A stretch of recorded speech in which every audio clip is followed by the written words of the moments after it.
Bueno, ¿Ya? espérate que voy a tener esto arriba así para que ahí se vea mientras tanto, ¿ya?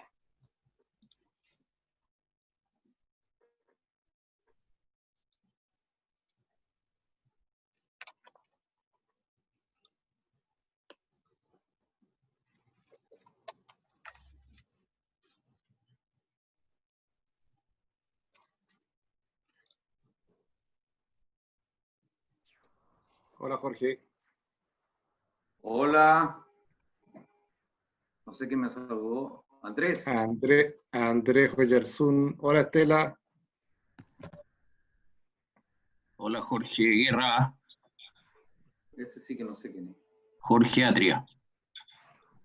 Ah, ¿qué tal?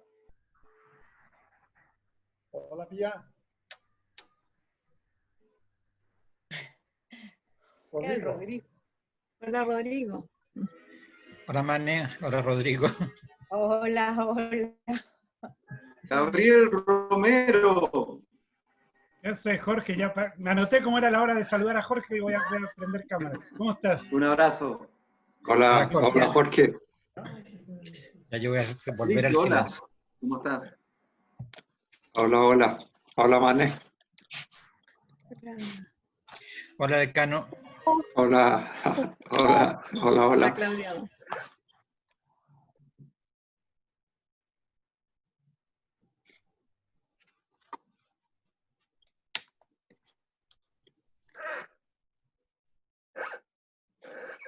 Está por ahí la tía, no sé si me escucha tía, hola.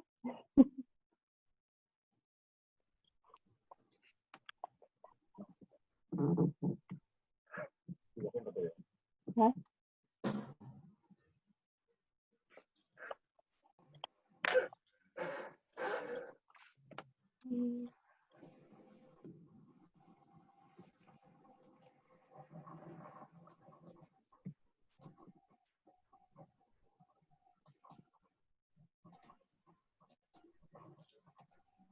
Hola Mané, hola Patricio. ¿Me escuchan? Hola. Hola. Hola Rodrigo. Hola, ¿qué tal? Que no sabía si me escuchaban. No, Gracias. yo me veo. Sí. Hola. Seguramente la cosita. Hola anfitriona, ¿cómo está? Muchas gracias por el link. Claro.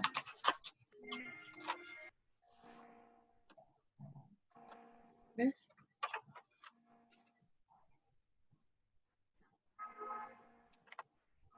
¿Empezamos? ¿Qué piensan? Sí. ¿Sí? En este momento hay 85 personas. Oh,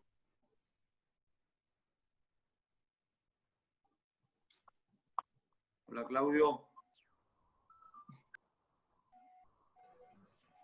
Estoy viendo la pantalla.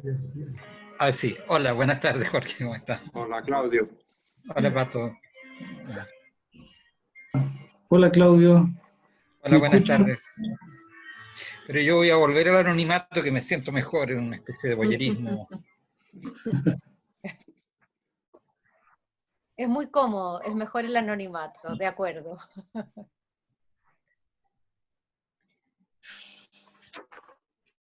Ya, yo creo que podríamos empezar, si les parece. Sí. Sí, ya. Bueno, entonces empezamos. Bienvenidos y bienvenidas a este nuevo encuentro estos viernes desde la Facultad de Letras, UC. Esta vez tenemos nada menos que una mesa. Ahí está, espérate. Deja. Vamos a ver. Ya. Yo creo que para empezar sería bueno quizás que todos cortáramos los micrófonos para poder empezar. Bien. Bueno, como les decía, bienvenidos y bienvenida este viernes nuevamente desde la Facultad de Letras UC. Estamos esta vez frente a una mesa redonda, maravillosa, que son de alguna manera las personas, los actores que dan la cara, que se muestran de este archivo de la obra de Manuel Rojas.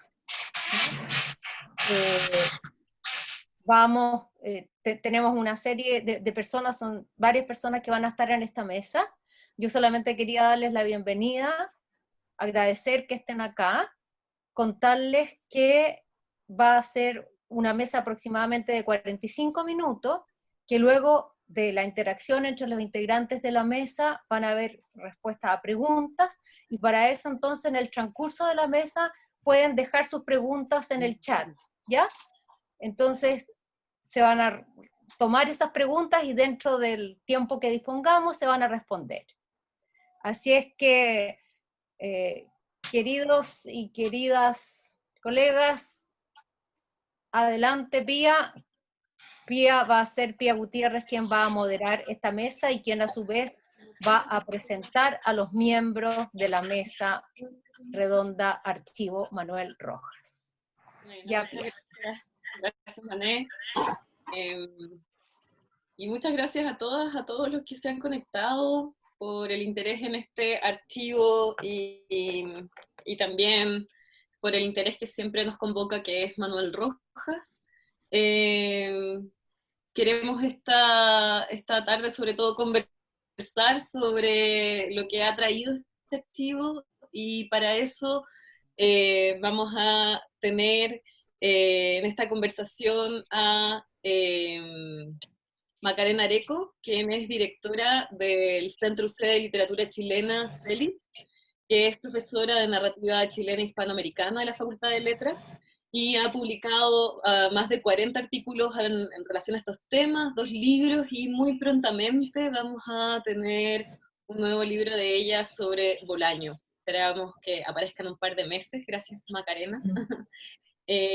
Tenemos también ahí a Jorge Guerra, quien es arquitecto, es presidente de la Fundación Manuel Rojas, investigador independiente, y quien ha sido recopilador y editor de Un joven en la batalla, imágenes de infancia y adolescencia, que ha trabajado también como parte del equipo de la reedición de la tetralogía de Manuel Rojas, así que Jorge también ahí nos va a acompañar esta tarde. Y además contamos con la presencia de María José Barros, que también ha sido partícipe de este proyecto de archivo, quien es doctora de literatura de nuestra facultad, profesora actualmente de la Facultad de Artes Liberales de la Universidad Adolfo Ibáñez, y quien está desarrollando un Fondesit sobre activismos en la producción de mujeres, y llevó claramente desde el 2007 el trabajo de elaboración de este archivo, estando a cargo del inventario en la Casa del Escritor, entre otras tareas y responsabilidades. Y tenemos muy agradecidos por tener esta tarde la presencia de María Estela Ortiz Rojas, quien es la nieta mayor del escritor Manuel Rojas, parte de la sucesión Manuel Rojas, además de ser, obviamente, profesora básica y educadora de párvulo, especialista en niñez y derechos de la infancia, trabajo por el que también, obviamente, la conocemos. Así que con estas 4 personas vamos a poder estar conversando. Y bueno, me gustaría partir preguntándole a Macarena, que nos cuente un poquito cómo se formó este archivo, cómo fue el trayecto, tanto el trayecto documental, pero también el trayecto siempre afectivo que implica la constitución, el deseo, el trabajo minucioso, y que finalmente hoy día podemos ver en lo que se ha convertido este archivo. Mientras Macarena hace eso, yo les voy a ir mostrando algunas cositas. Hola, ¿me escuchan? ¿Y Sí. me ven? Sí, porque yo no me veo. Bueno, primero que nada, quiero saludar a todas las personas que se han unido a esta mesa, a esta conversación. Me parece que este tipo de actividades realmente nos permiten tener, ¿no es cierto?, como algo distinto en este periodo que a veces, o que siempre es tan difícil. Veo muchas caras conocidas, así que muy contenta y agradecida. Sobre la pregunta de Pía, bueno, el archivo mismo, cómo se formó durante la vida de Manuel Rojas, y también después, eso, la familia se va a referir un poco más a eso, pienso. porque yo no conozco también esa historia, y Jorge Guerra quizá también, el presidente de la fundación, pero sí yo puedo contar muy brevemente cómo llegamos a tener este archivo en la Universidad Católica, en la Biblioteca de Humanidades de la Universidad Católica.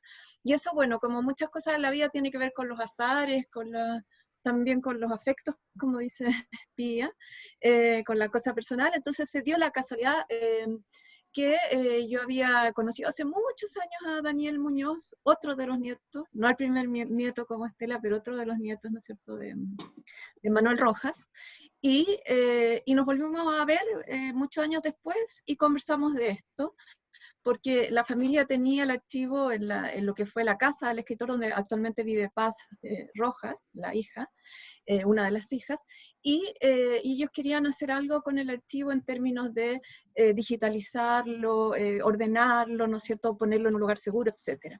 Entonces, habían hecho algunos intentos con otras instituciones, no había resultado. Justo en ese momento, yo hace poquito era directora de este centro CELICH, de la Universidad Católica y de la Facultad de Letras, y dijimos, hagámoslo.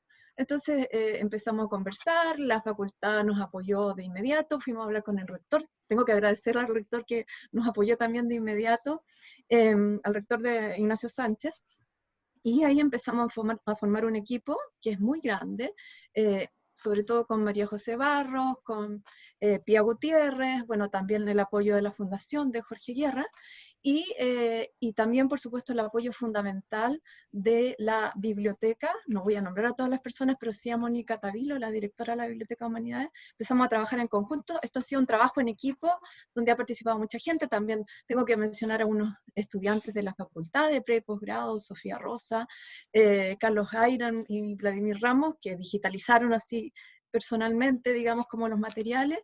Antes Pepi había trabajado mucho en el ordenamiento, con Isabel, Leiva, que es la secretaria de Paz Roja. Entonces, bueno, hubo mucha gente, espero que no se me olvide de nadie, que participó en esto, y nos demoramos entre 1 o 2 años, porque todo el tema legal fue bien tortuoso y kafkiano, como muchas veces es, y finalmente tuvimos en comodato en 2018, nos entregaron la familia, firmó Estela a nombre de la asociación, nos entregaron estos materiales, que son alrededor de 1000 documentos. Después, si quieren, les cuento un poquito de qué se tratan esos documentos. Sí, tal vez ahí, Maca, nos puedes contar un poco qué tiene de novedoso este material, o sea, cuando uno quiere acceder, qué materiales conforman.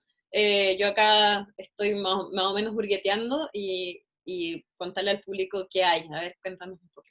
Sí, bueno, hay muchas cosas, es un archivo muy diverso, con tipos distintos de materiales.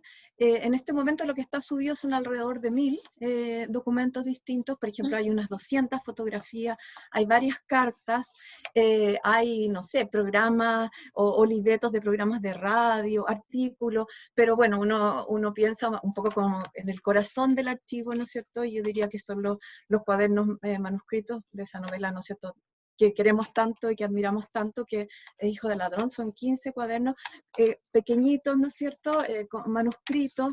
Debo decir, desgraciadamente, que no está la herida, ¿no es cierto?, ni está el comienzo, como llegué hasta aquí, pero sí hay muchos cuadernos de eso. Ahí Pía los está mostrando. Basta que ustedes se metan a la biblioteca, a Patrimonio, pongan Archivo Manuel Rojas, y en el buscador pongan Hijo de Ladrón, y les van a empezar a aparecer los cuadernos. Es muy fácil. Bueno, también otros manuscritos, por ejemplo, de cuentos. Hay distintas versiones de cuentos que él fue trabajando, manuscritos y también tapuscritos. Hay algunos inéditos, por ejemplo, el Choroy. A todo esto, María José Barros me puede corregir, o Jorge Guerra, que saben muchísimo del archivo, porque ellas son los realmente especialistas en el archivo. Yo no lo conozco tan bien.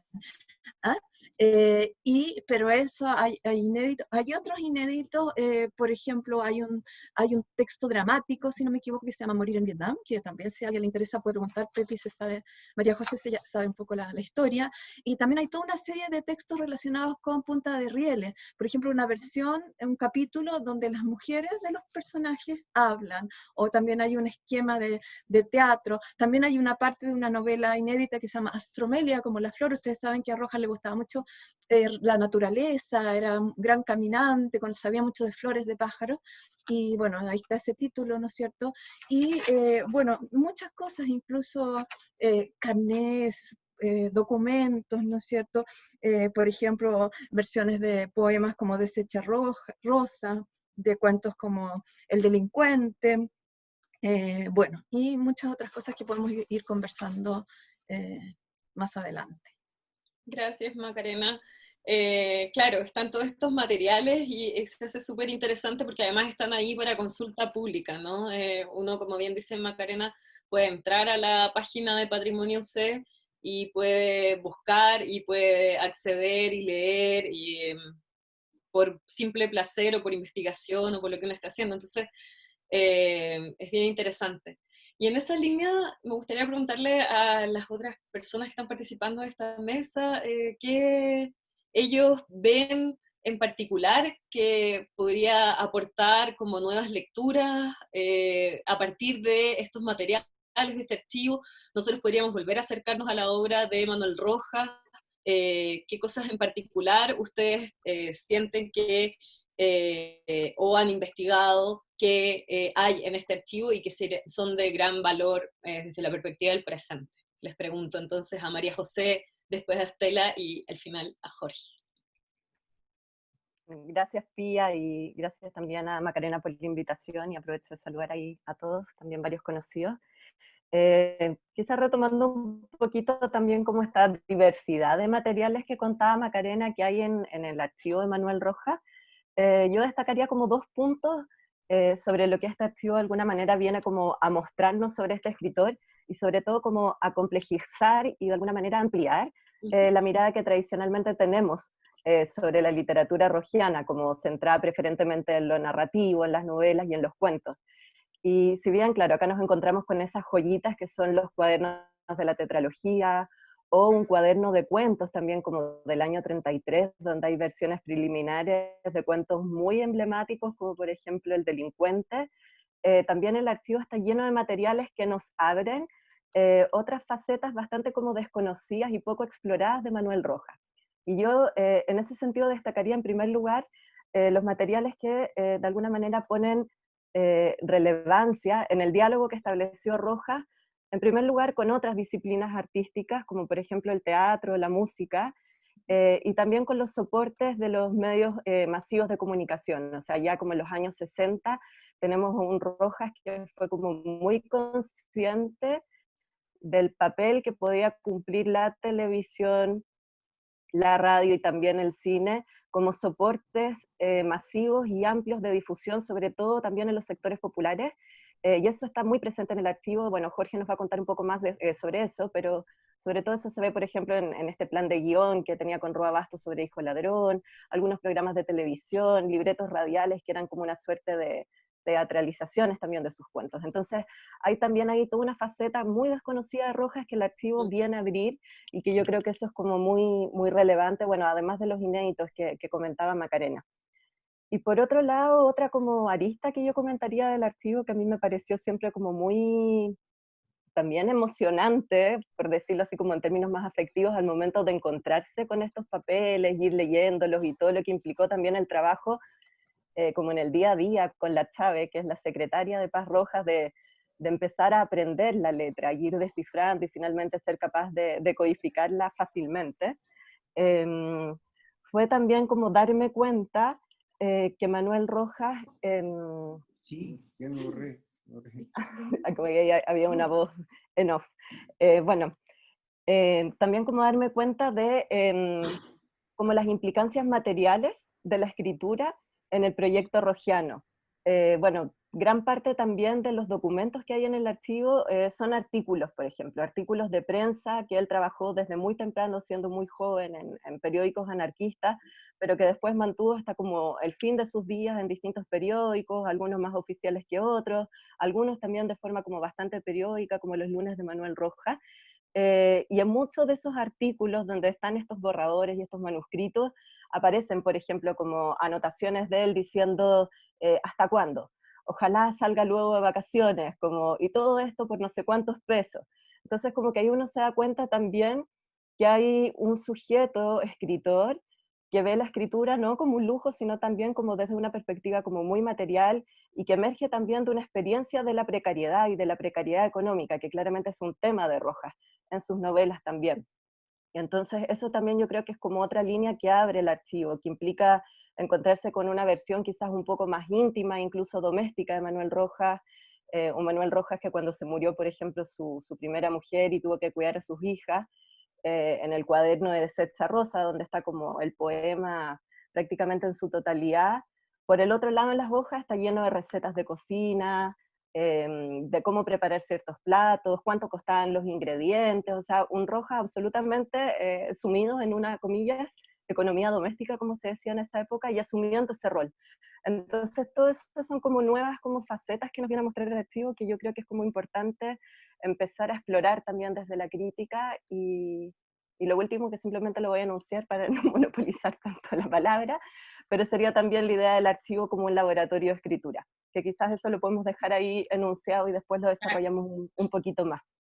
Gracias, María José. Ujú. Sí, o sea, se abre toda esta dimensión a otros géneros, porque uno conoce sobre todo a Manuel Rojas por su trabajo como narrativo, obviamente, pero está toda esta parte como de explorar la música, la canción, la televisión, el cine y el teatro, ¿no? También ahí, bueno, hay algunos trabajos dando vueltas, esperamos que pronto también se publique un libro en el que hemos trabajado con María José a propósito de estos temas, y que tiene el trabajo de muchos otros investigadores.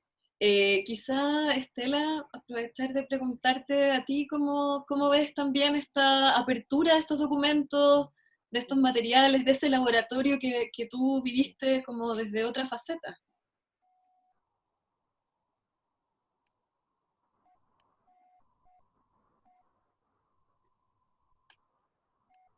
Estela, no te estamos escuchando, tienes que sacar el... Sí, sí. ¿Ahí salió? Sí, ¿Ahí? ahí te escuchamos. Perfecto. Agradecerles en primer lugar el poder conversar con ustedes, recordando y trayéndome a mi abuelo al presente.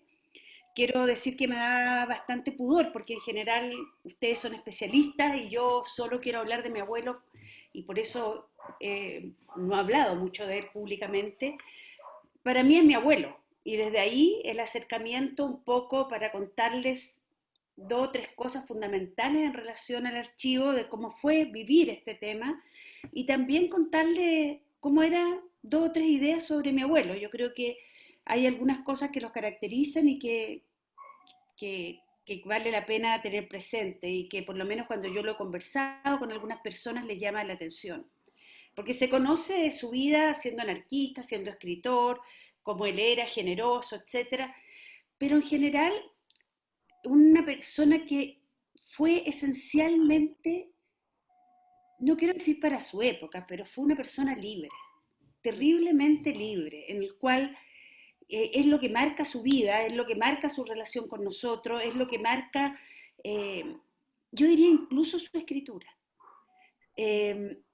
Y las decisiones que fue tomando él, ¿no? Desde muy joven, o sea, desde cuando se pone a trabajar, deja de estudiar, o sea, todo tiene que ver con un hombre que su vida está cruzada por la libertad de él, y yo creo que también la lucha por la libertad de las personas, de los seres humanos. Él fue una persona que yo lo conocí como un migrante, porque no voy a decir aquí como le decíamos, pero era una persona que permanentemente salía a trabajar a Estados Unidos, fue varias veces a las universidades, Argentina, etc.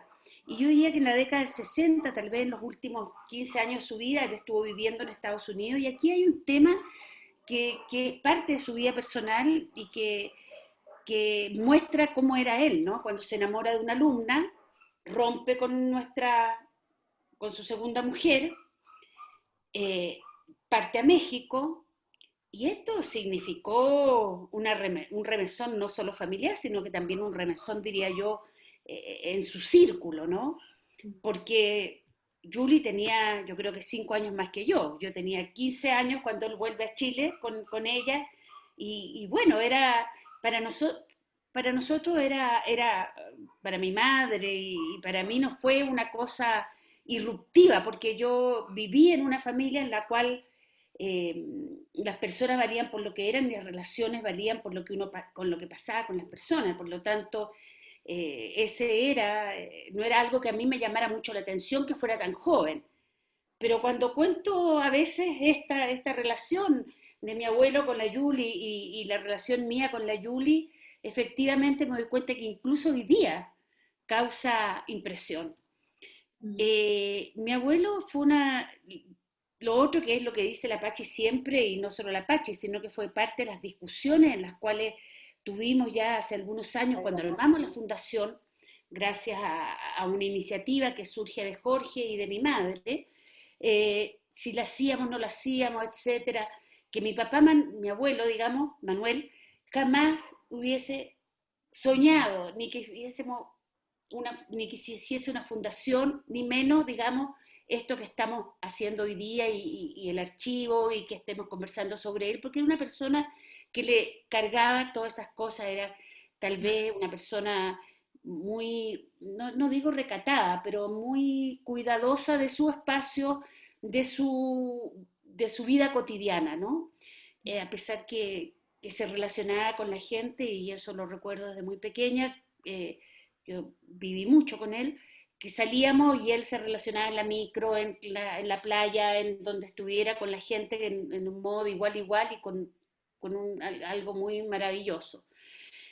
Bueno, mi abuelo después de ese periodo en que se separa y que viaja a México y después vuelve a Chile, va a Cuba varias veces, está también en Venezuela, Colombia, en la Unión Soviética, en Ucrania, en España, en fin, en Grecia, Israel, se establece en Chile, viene un periodo a vivir con nosotros éramos adolescentes, 14, 15 años con mi hermano, y era, claro, no lo veíamos, yo creo que hacía unos 3 años o 4 años aproximadamente, y fue una maravilla, porque era mirar al abuelo desde otro punto de vista, ya no como niño, ya no eran las historias que nos contaban, porque era un gozo maravilloso eso, los cuentos que nos inventaba cuando nos íbamos de vacaciones con él, sino que aquí ya hablábamos de algunos de sus cuentos, y eso era fantástico. Yo recuerdo Laguna, recuerdo otros cuentos que él que los había escrito y nos contaba la esencia, qué es lo que había pasado, ¿no?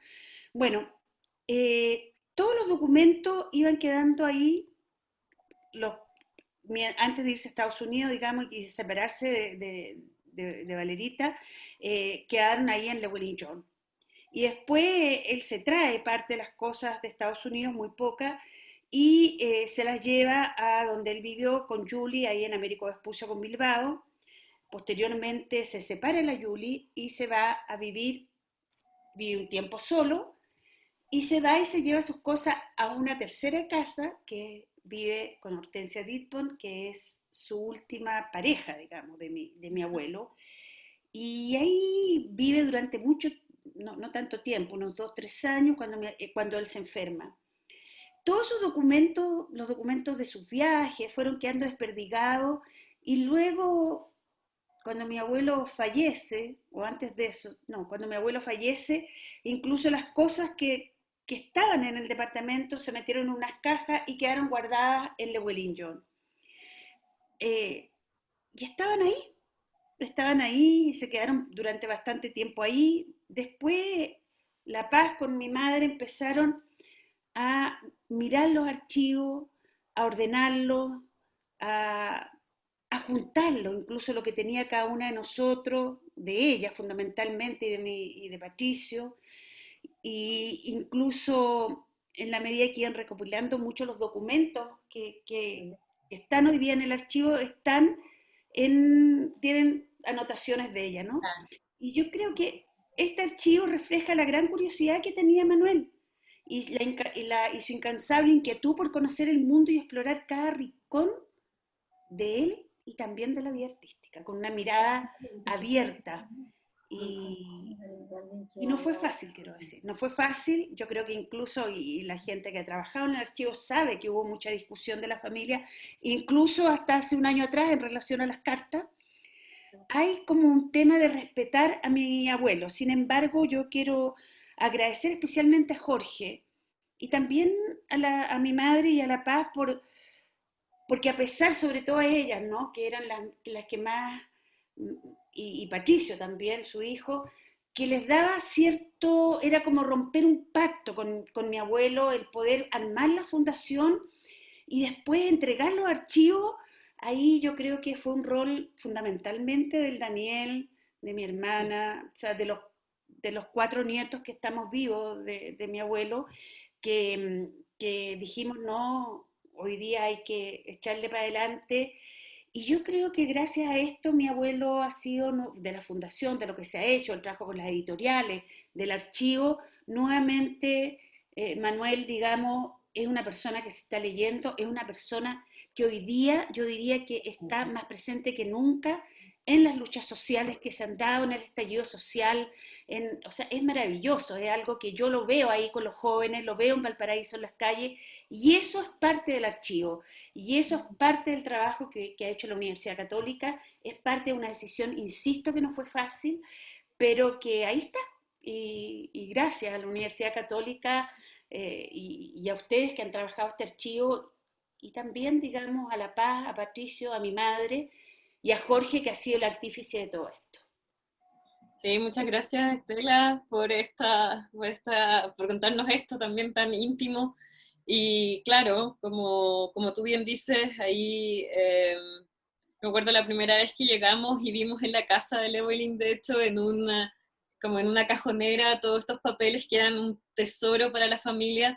Y ha sido muy bonito como en el proyecto se han unido personas de la fundación, ustedes como familia, representados mucho por Daniel, que ha trabajado sistemáticamente, el CELITS de la universidad, estudiantes, o sea, realmente gente que yo por lo menos que no soy rojiana y hemos trabajado y descubriendo esta intimidad que, claro, para ti es tu abuelo y para nosotros es como el tesoro de ir conociendo ahí estos datos de cómo se construyen los lazos, nos van preguntando por el chat cosas sobre Roa Bastos, ahí vamos a ir contando un poquito sobre eso. Quizás Jorge, te doy la palabra y también muy agradecida que nos cuentes qué ves tú también en este trabajo, qué posibilidades se abren. Sí, gracias Pía. Primero quiero agradecer las menciones que ha hecho Estela, muy generosa, y quisiera partir justamente por eso. Aquí hay una dosis muy importante de generosidad. Generosidad, primero, en la que ha tenido la Universidad Católica. Les tengo que contar que la Universidad Católica no fue la primera institución a la cual fuimos a golpear la puerta para constituir y formalizar el archivo. Fueron otras universidades de prestigio y capaces de sostener una cosa como esta, y algunas instituciones también. Y la Universidad Católica tuvo la generosidad, y no solamente la generosidad en la palabra, sino en los hechos, de sacar adelante este archivo.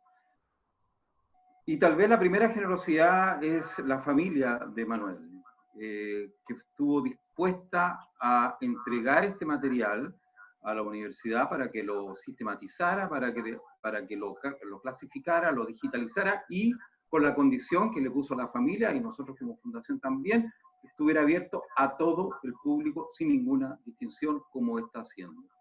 Esas dos cosas hablan de generosidad en estos tiempos donde hay mucha mezquindad, creo yo. Bueno, yo creo que como todo archivo es como irrumpir de alguna manera sin el permiso del autor en su intimidad. Es ir a escarbar cajones, en el caso de Manuel, que le gustaba compararse con un mueblista, con un ebanista, le gustaba mucho ese comentario que alguna vez le hicieron, que él explicaba sus obras como quien explica un mueblista sus muebles.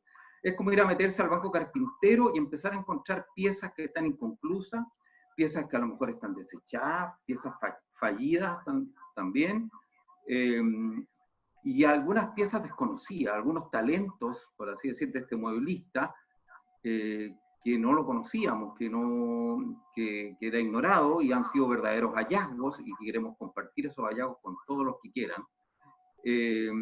Ya nos vamos a referir en más detalle o vamos a ejemplificar esto que estoy diciendo. Yo creo que lo más importante del archivo ha sido multiplicar el oficio de escritor de Manuel Rojas, obtener algunos fragmentos, algunos píxeles que nos han permitido acercarnos más aún a su retrato como hombre de las letras, como un gran trabajador de las letras y como ser humano en su aspecto biográfico, que para algunos a lo mejor no es tan significativo, pero creo que en el caso de Rojas es muy importante porque, bueno, su obra es, como se dice ahora, en gran parte una autoficción, ¿no? Una autobiografía, se decía antes. Y bueno, pero hay vacío, y este archivo nos entrega, precisamente, nos ayuda a llenar algunos vacíos.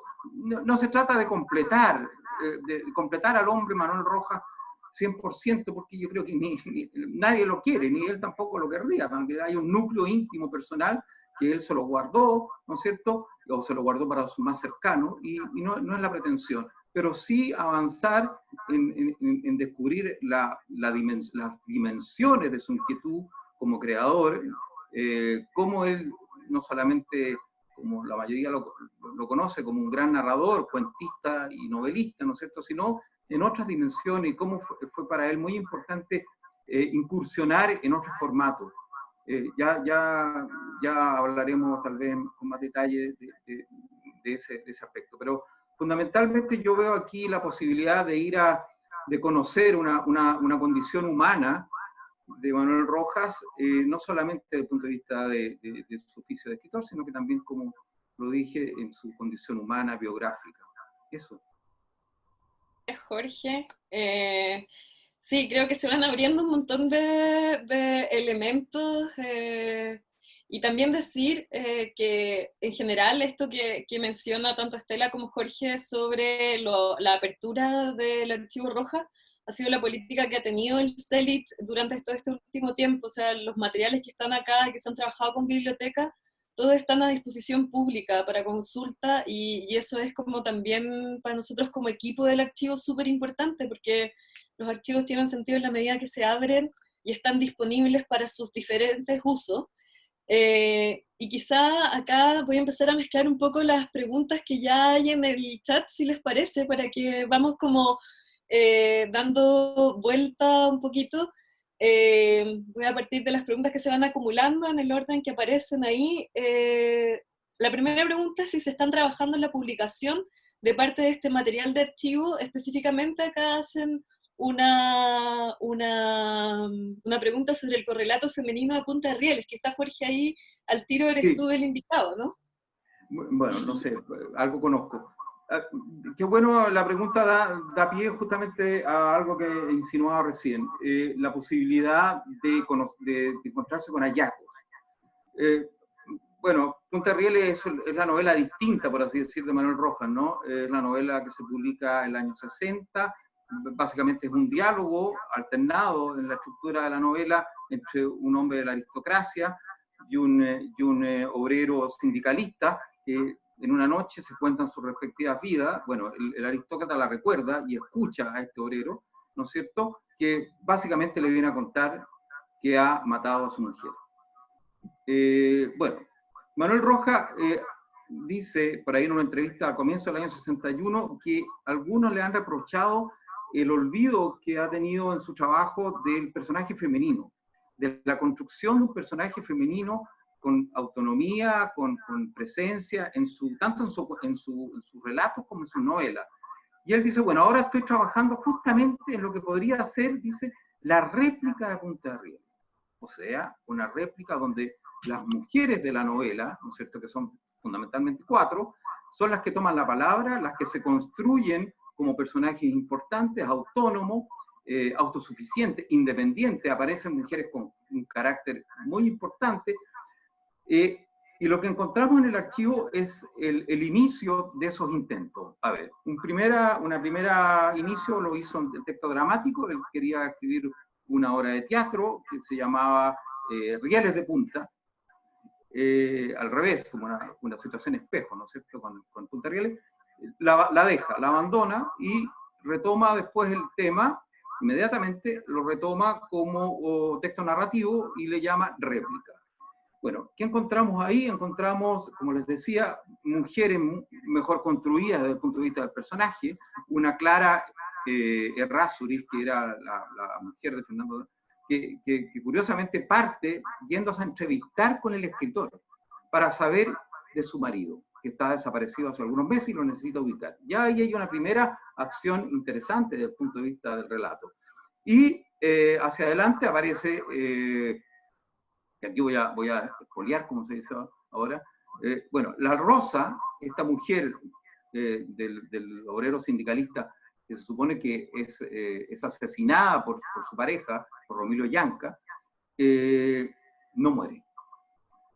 Y aparece en esta réplica, ¿no es cierto?, como un personaje, como siempre se insinuó, por lo menos en Punta Rieles, muy fuerte, muy autónoma, muy independiente, de un carácter muy sólido, y Clara Errázuriz, por su lado, que parecía ser un personaje subyugado, aparece también aquí bastante más autónoma, toma la decisión de partir a Antofagasta, que son las últimas pistas que tiene de su marido, a buscarlo junto con su sirvienta, a mí se me olvidó un poco el nombre de ella, de la Celedonia, que es también una mujer de pueblo, con mucho carácter, con mucha decisión, que van juntas las dos mujeres, ¿no es cierto?, a buscar a este hombre que ha llegado a un nivel muy bajo. Bueno, hallazgo, digamos, a lo mejor quedó inconcluso. Hay una teoría que yo por lo menos aventuro, es decir, que abandonó el proyecto Manuel porque lo que realmente le interesaba, y se lo había autoimpuesto como un desafío, era terminar la tetralogía. Y venía entonces Sombras contra el Muro, que la tenía pendiente, y él necesitaba tranquilidad. Y para eso se consigue unas clases en Estados Unidos, donde realmente puede trabajar tranquilo, y deja de lado este proyecto donde las mujeres pretendían ser protagonistas. Sin embargo, a pesar de que es un trabajo, yo no diría desechado, interrumpido, es muy interesante por lo que les digo. O sea, es conocido, Manuel Rojas, el mundo de Manuel Rojas es fundamentalmente un mundo masculino. Y aquí no, aquí él se pone el desafío de sacar adelante este proyecto. Eso, me parece que es interesante mencionar eso de Rieles de Punta. Y sobre la posibilidad de publicar, entiendo que hay un cierto avance en la posibilidad de publicar estos escritos, que es cosa que me parece a mí fantástico, sobre todo, bueno, porque creo que viene muy bien a los tiempos, ¿no? La posibilidad de que la mujer es también un ser humano con toda la autonomía que merece, y que Manuel Rojas se adelantó en eso, no sé, 60 años. Bueno, también son otros tiempos, y es interesante ver cómo esa lectura de la época, como verlo en su tiempo también. O sea, no verlo como un negativo o un positivo, sino entender que ahí hay un contexto, y ahí solamente creo que hay muchas otras menciones. Por ejemplo, el caso de Población Esperanza, que hace con Isidora Aguirre ya en el 59, y cómo las propias entrevistas suponían que Rojas había hecho los personajes masculinos y Isidora había hecho los personajes femeninos, y lo desmienten. Y después Manuel Rojas muy cortésmente dice una frase como Isidora Aguirre es la mujer más hombre que he conocido, como un halago, que hoy día nos suena como rudísimo, pero para la época entendemos también lo que estaba queriendo decir. Entonces ahí hay una lectura de género que es interesante y que va a visibilizar esos cuadernos. Y creo que también, respondiendo un poquito quizá a el comentario que hacía Javier Arratia, a propósito de esta pregunta, también es interesante que puedan aparecer otras publicaciones u otros proyectos de investigación a partir del archivo que no tienen que ver con este equipo, sino que con la usabilidad de quien los esté armando y levantando. Y eso es como muy importante. Macarena, ¿sí? Agregar muy poquito a lo que dijo Jorge. Querría agregar que el año pasado estuvimos en conversaciones con una editorial, también participó el decano y también un poquito con parte de este equipo, ¿no es cierto?, por publicar esos materiales, pero bueno, como pasó todo lo que ha pasado, ¿no es cierto?, y se nos atrasó otra publicación previa que teníamos, entonces no lo hemos retomado, pero la idea es retomarlo y hacerlo, publicar los materiales en relación con punta de rieles, rieles de punta y todo eso. Genial, muy, muy interesante. Hay otra pregunta que también está ahí en la... que hace Alfonso Bonhomme, si no dije mal su apellido, que tiene que ver con el guión de Hijo del Ladrón por Augusto Roa Bastos, y si hay más información en el fondo sobre este material, de esta adaptación al cine. Y bueno, ahí nos hace un comentario sobre el nivel de vanguardia, y si hay alguna más información sobre la relación entre estos escritores. Quizá María José o también Estela nos puede contar más de la experiencia de esa relación, ¿no? Como la película que todos nos interesa. Si quieres puedo contar un poquito como de los documentos que hay a propósito como de este proyecto cinematográfico.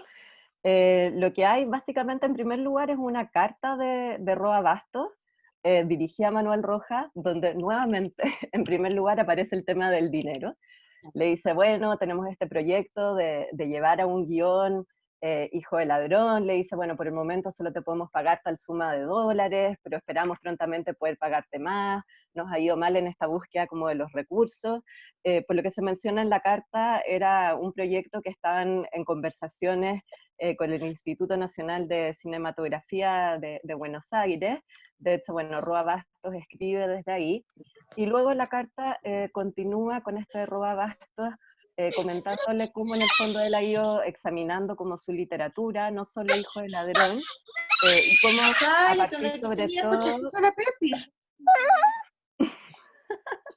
y cómo sobre todo a partir también como del lenguaje cinematográfico que también está presente en la misma escritura de Rojas, él ha logrado hacer una suerte como de sinopsis, le dice él, sobre Hijo del Ladrón, ¿ya? Y esa sinopsis también se encuentra en el archivo y es como el único material que hay sobre este proyecto de película, ¿ya? No hay un guión acabado, pero sí entonces esta carta que un poco da el contexto y también esta sinopsis como con las escenas principales que él iba a construir a propósito como de Hijo del Ladrón y bueno, y la carta es bien interesante porque también, insisto, está todo este intercambio acerca de el lenguaje cinematográfico en la narrativa del mismo Rojas y cómo eso nutrió también a Roa Bastos a la hora de querer llevar este texto a una película. Eso, como a grandes rasgos. Gracias, María José. Ahí también tenemos una pregunta, bueno, hay una pregunta específica de cómo se pueden citar los documentos, y quizá en eso, así solo como nota, es interesante decir que se pueden citar de manera online, que todos tienen un código particular, y es la forma de citar archivos según el tipo de citación que están viendo, porque no son cosas editadas, sino que es un archivo, entonces se cita de esa manera. Pueden después mandarnos más preguntas si lo necesitan como por interno. Y hay una pregunta particular sobre Manuel Rojas y el contexto previo al 73. Quizá María Estela nos puede ahí contar un poquito más, y la voy a juntar con otra pregunta que hay específico para ella de Renzo, que dice... María Estela, aprovechando tu presencia, los años de adolescente, en ese tiempo que cambió su relación como con el abuelo, ¿recuerda usted alguna instancia de comentarios de él sobre la actualidad, sobre los movimientos políticos, económicos, etcétera? Es una pregunta más personal, se va dedicada a ti. Ahí sí. Bueno, sí. O sea, en mi casa, en la casa de mi abuelo, en la casa donde nosotros, y en nuestra casa, digamos, nosotros éramos una familia bastante, nos juntábamos todos los domingos, así que, y la conversación era una conversación política sobre lo que estaba pasando en Chile y en el mundo. O sea, yo no recuerdo, no recuerdo que no haya sido el tema de conversación desde muy pequeña, es algo que nos acompañó, y sin lugar a dudas mi abuelo, por ejemplo,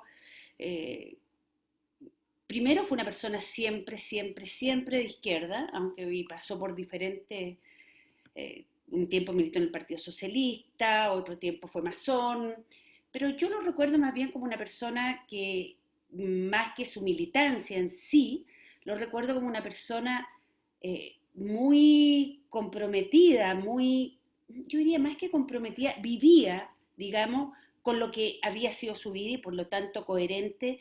Era una persona absolutamente de izquierda en la cual su planteamiento y su conversación sobre el acontecer nacional estaba siempre presente. O sea, no te podría decir un hecho en sí, pero recuerdo, por ejemplo, las discusiones sobre lo que pasaba en ese momento en relación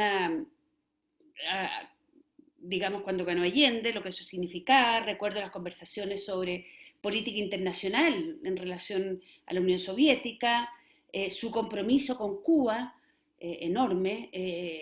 En fin, ser una persona en la cual yo creo que lo marcó, o sea, yo creo que su vida estuvo presente siempre en su compromiso social, en lo que él era, en lo que transmitía, en lo que conversaba, en su relación cotidiana con la gente.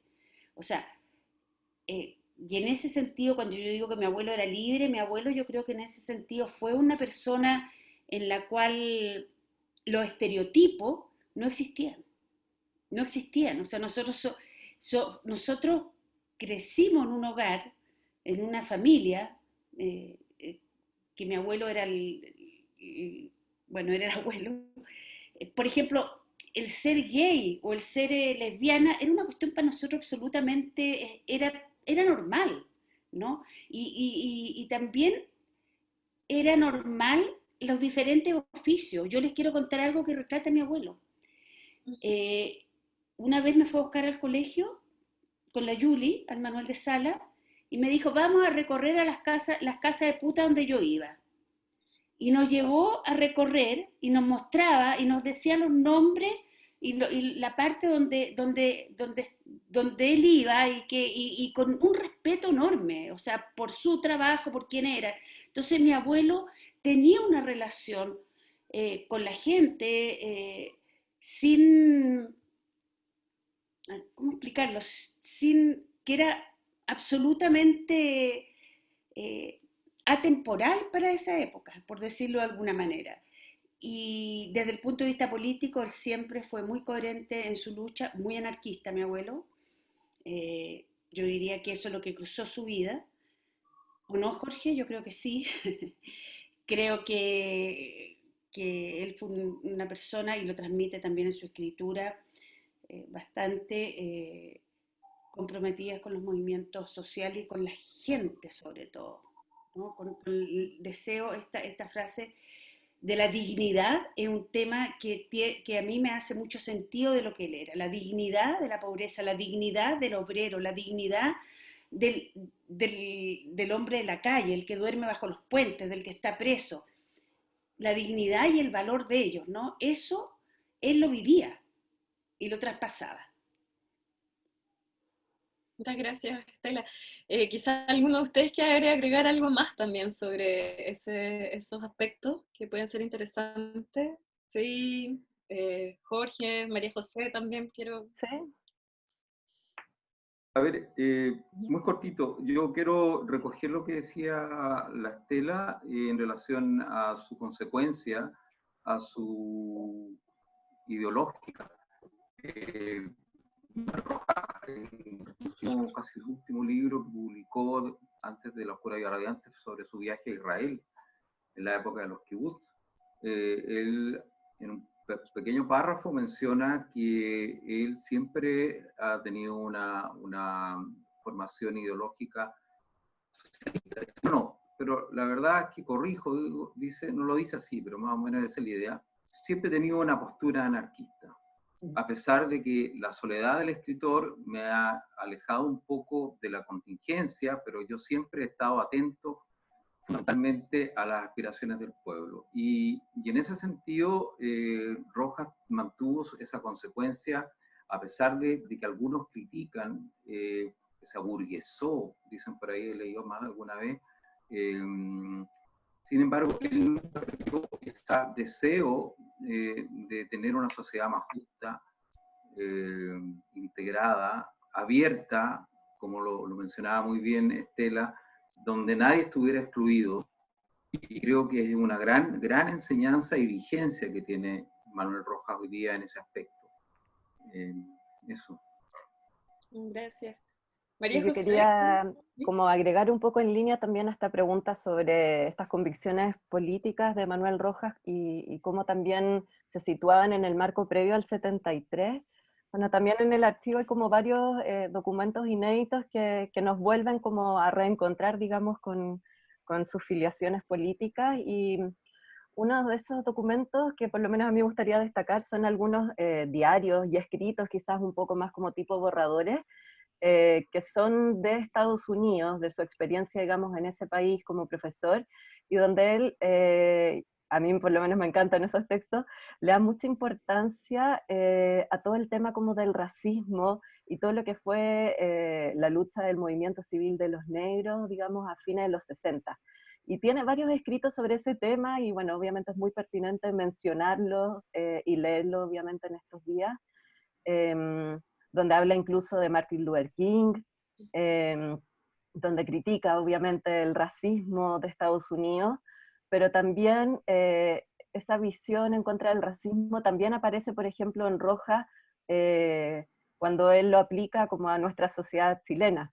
Y ahí estoy pensando, por ejemplo, en el disco que también es de fines de los 60, Chile de arriba abajo, donde él, claro, busca crear un poco también qué es lo que ha dicho, ¿cierto?, Ignacio Álvarez, que es uno de los críticos importantes de Rojas, ¿cierto?, en esta idea de crear una comunidad nacional profundamente heterogénea y diversa.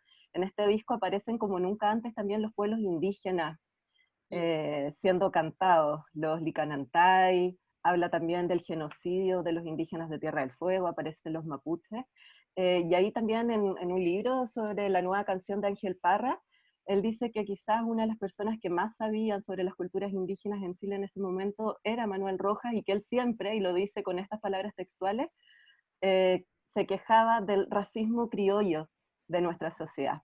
Entonces, un poco como quería destacar también que todas estas filiaciones políticas, ideológicas, también van muy de la mano con una mirada muy crítica del racismo en Estados Unidos, en Chile, y eso aparece muy fuertemente, digamos, en estos trabajos de fines de los 60, donde también quizás sería importante mencionar una obra de teatro inédita que, bueno, Pía también conoce bien, ¿cierto?, que es Morir por Vietnam, que es un texto dramático que está completo, y donde Rojas se hace cargo quizás de una mirada como más testimonial, porque yo creo que es un texto como quizás más tradicional en términos de escritura, digamos, pero se hace cargo, digamos, como en el fondo de la época, de los síntomas históricos de ese momento, y cómo situarse en la encrucijada de este país, digamos, que iba camino como una revolución política, y de un continente que había dado además vida, digamos, a la revolución cubana, de la cual él fue partidario, y situarse también en la encrucijada, por ejemplo, de la guerra de Vietnam, desde la perspectiva de una familia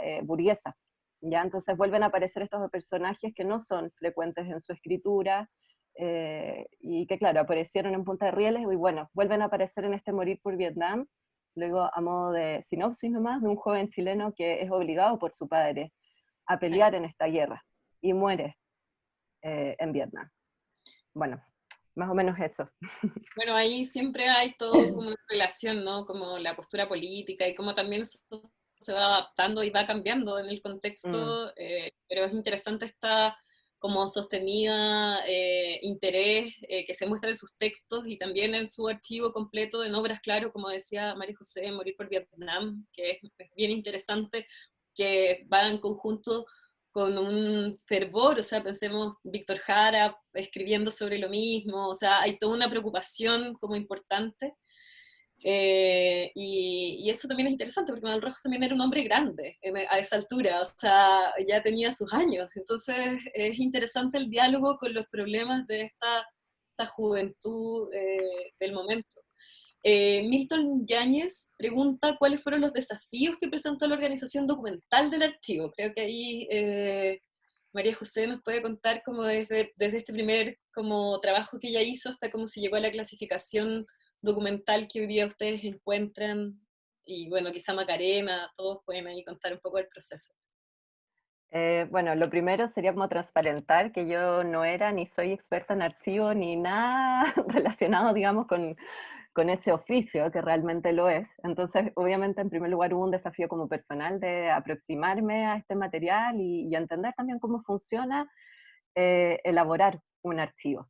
Y cuando nos encontramos con el material, y que ahí fue, bueno, indispensable la ayuda de la Chabela, y como contaba también Estela, era un material que ya previamente había ordenado la familia, habían hecho también en algún momento una suerte como de inventario, entonces digamos que había una organización previa que nos ayudó, pero yo creo que el mayor desafío fue encontrarnos justamente con esta obra, perdón, que incluso en el mismo archivo nosotros la definimos como miscelánea, porque abríamos un cuaderno de Hijo de Ladrón y entre medio habían cuentas de los conserjes y de los gastos de aguas del edificio de Vespucio, después una receta de cocina, después una carta, no sé, estoy inventando, sobre Israel. Entonces, todo era una miscelánea permanente y muchos cuadernos los titulamos de esa forma porque decíamos, ¿cómo encajamos esto en una categoría? Obviamente no era posible. Entonces, yo creo que esa fue como la primera dificultad, pero al mismo tiempo es como la riqueza de este archivo, como la heterogeneidad de materiales, de disciplinas, de soportes, y que nos cabeceamos harto en su momento para tratar un poco de ordenarlo y que fuera como lo más amigable posible para los que después van a poder como encontrarse, digamos, con estos documentos. Y entiendo, y quizás ahí Macarena podrá contar un poco más, que la biblioteca después volvió a rearticular un poco las categorías en función justamente de hacer esto un poco más llevadero, porque claro, hay desde conferencias, materiales pedagógicos, diccionarios incluso que construía el mismo Rojas de algunos de los países que visitó. Entonces, justamente esa miscelánea, yo creo que ese fue como uno de los desafíos más importantes, o al menos para mí. Sí. Macarena, no te escuchamos. ¿No me escuchan? Ahí sí. Dale. No, agregar muy brevemente, querría lo que dice María José.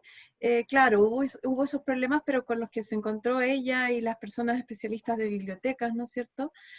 Pero para nosotros yo un poco dirigí, como que coordiné, ¿no es cierto?, distintas, desde el tema de cómo conseguir algo de plata, hasta cómo conseguir personas que nos ayudaran, estos estudiantes, ¿no es cierto?, cómo hacer las vinculaciones con bibliotecas. Bueno, tú, Pía, que realmente tú eras del equipo la mayor especialista en archivo, entonces tú fuiste fundamental para ayudarnos en todos esos problemas, y bueno, también por supuesto las personas de biblioteca. Entonces en algún momento hicimos un reordenamiento contigo, con biblioteca, que en el fondo simplificó la primera clasificación que había hecho María José, pero todo en base a lo que había hecho ella. Yo diría que, no sé si estoy demasiado positiva, pero que salvo esas cuestiones más técnicas, en realidad el trabajo ha sido maravilloso, porque el equipo, todos, cada uno desde sus labores muy diversas, ha colaborado de manera es muy generosa. Bueno, también por supuesto Jorge, Daniel, Paz. Estuvimos, me acuerdo, una tarde que se nos apareció un pajarito y que Paz habló como que tenía que ver con Manuel Rojas, que le gustaban mucho los pajaritos. Tengo la foto incluso, en que estuvimos ahí reconociendo fotos, porque la idea, ¿no es cierto?, es ver qué personas estaban, y Paz nos estuvo ayudando. Bueno, también Chabela, los estudiantes de letras, todas las personas de la biblioteca. Entonces realmente el rector también, porque, o sea, el decano, la periodista de la facultad, de la directora de extensión, realmente yo he sentido una cooperación y unas ganas de trabajar, así como por aportar, enormes. Así que yo no me acuerdo, salvo esas cosas medias kafkianas que en algún momento dije, pero que no tienen nada que ver con nosotros, con el equipo, esos están fuera, ¿no es cierto? Realmente fue todo muy fluido, muy fácil. Realmente el equipo funcionó muy, muy, muy bien. Bueno, creo que hemos tocado distintos temas y siempre quedan preguntas y cosas que queremos decir, y muchas veces hemos hablado de este archivo. Hay preguntas que nos van a quedar ahí en el tintero porque me están avisando que tenemos que ir cerrando. Y nada, como abrir y pensar. Claro, pregunta Diego Leiva, por ejemplo, cómo el archivo va a tensar la figura como hegemónica del escritor. De todas maneras la va a tensar y puede abrirse cosas, y es súper interesante para eso encontrar nuevas lecturas. Nicole Durán habla de Pasé por México un día, y obviamente también hay material de Pasé por México un día, y ahí también hay cosas bien interesantes en las que se pueden ir abriendo caminos. Así que de partida me gustaría agradecerles tanto a María Estela, a Macarena, a María José, a Jorge, por la disponibilidad de estar hoy día en esta conversación. por responder las preguntas, agradecerle a la Facultad de Letras, a la Dirección de Extensión, a Bleni, que siempre nos ayuda en la parte técnica de todas estas cosas, dejarlos súper invitados porque están siendo estos viernes de conversación sobre temas que además podemos escucharlos adentro de nuestras casas y a visitar los archivos del CELIT, también los archivos de la universidad, hay mucho que está disponible desde esta página de patrimonio. Ahora, dentro de poco tendremos como novedades también que contarles sobre los otros archivos que hemos estado trabajando.